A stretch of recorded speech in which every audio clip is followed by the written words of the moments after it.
तो hey guys, welcome to my new video. स्वागत है हमारी एक और नई वीडियो में। तो फिलहाल गाइस अभी शुरू करते हैं बिगर किसी देरी के। तो मैं 8 महीने की प्रेग्नेंट थी और अपनी डिलीवरी के लिए अपने मायके गई थी। माँ ने मुझे फोन पर बताया, घर के पीछे की तरफ जो खाली जमीन थी ना, वहां पर एक नया कमरा बनवा लिया है। इतने सालों के बाद जैसे ही अपने घर में कदम रखा, कुछ अलग सा लगा। माँ, ये घर के पीछे की तरफ नया कमरा बनवाने की क्या जरूरत थी? अरे बेटा, घर के पीछे दूर दूर तक खाली जमीन है। तेरे पापा को कई दिनों से लग रहा था कि यहाँ पर एक कमरा बनवा लेंगे तो ताजा हवा मिल जाया करेगी। अब तो ये सब छोड़ और चल जल्दी से दूध पी ले। माँ, मैं थोड़ी देर में पी लूंगी, आप सो जाओ। मैंने दूध का गिलास उठाकर उस खिड़की में रख दिया। पता नहीं कब आंख लग गई। अचानक से खिड़की के पल्लों के खड़कने की तेज आवाज आई। दूध का गिलास धड़ाम से जमीन पर आ गिरा। जमीन पर गिरते ही दूध का रंग लाल हो चुका था। मैंने खिड़की से झांक कर बाहर देखा। चारों तरफ धूप अंधेरा था। उस अंधेरे की तरफ से कुछ आवाजें आ रही थी, जैसे छोटे बच्चे आपस में खिलखिलाकर मस्ती कर रहे हो।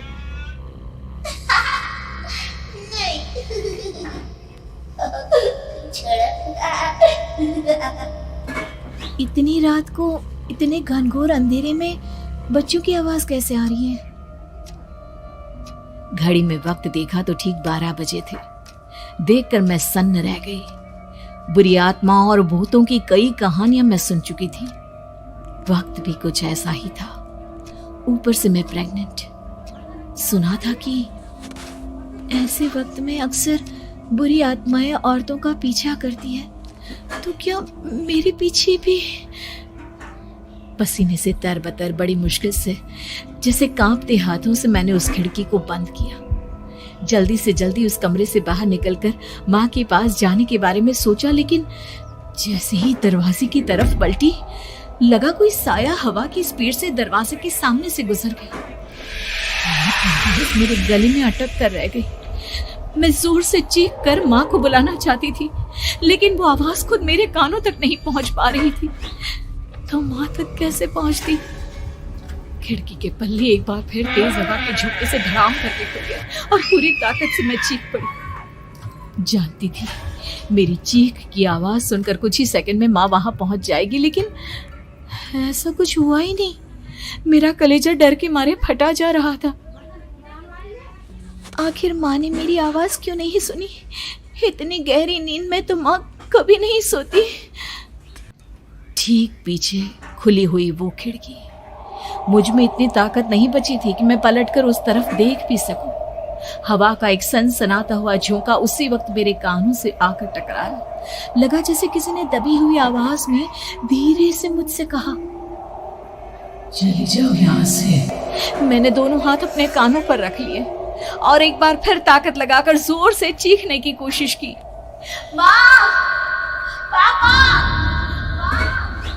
मेरी आवाज उस कमरे की दीवारों से टकराकर वापस मुझे ही सुनाई दे रही थी।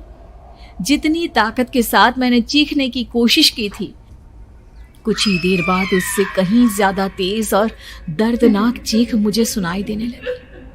कि आवाज ठीक मेरे पीछे खिड़की से आ रही थी। वो आवाज मेरे कानों में पिघलते हुए लोहे की तरह गिर रही थी। उन आवाजों में हैवानियत थी। वो आवाजें किसी इंसान की नहीं है, इतना मैं समझ चुकी थी। कांप रहे हाथों से मैंने अंधेरे में कुछ ढूंढने की कोशिश की। तभी अचानक मेरा हाथ बेड पर रखी टॉर्च पर पड़ा। किसी तरह ताकत लगाकर टॉर्च का बटन ऑन किया, लेकिन ये क्या?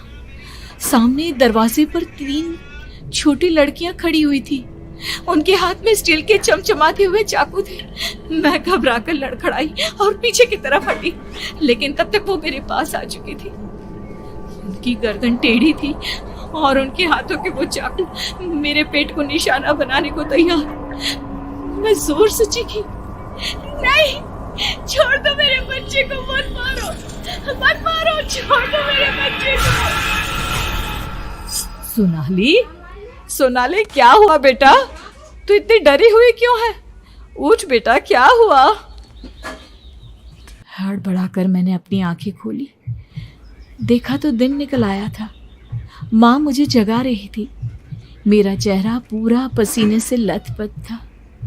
क्या हुआ बेटा, तुमने कोई बुरा सपना देखा क्या? मैं अभी तक अपने पूरे होश में नहीं थी। वो मेरे बच्चे को मार देगी माँ।